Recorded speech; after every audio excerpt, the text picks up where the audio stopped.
उसको चांद कह देना, खुद गुलाब हो जाना, और फिर तख़य्युल का लाजवाब हो जाना।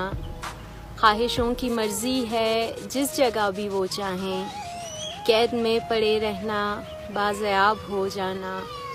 हुस्न की अलामत हूँ या कोई क़यामत हूँ, यानी तेरी आँखों का इंतखाब हो जाना। नींद ने ये पूछा है मेरी गहरी आँखों से, क्या बहुत ज़रूरी है महवे ख्वाब हो जाना।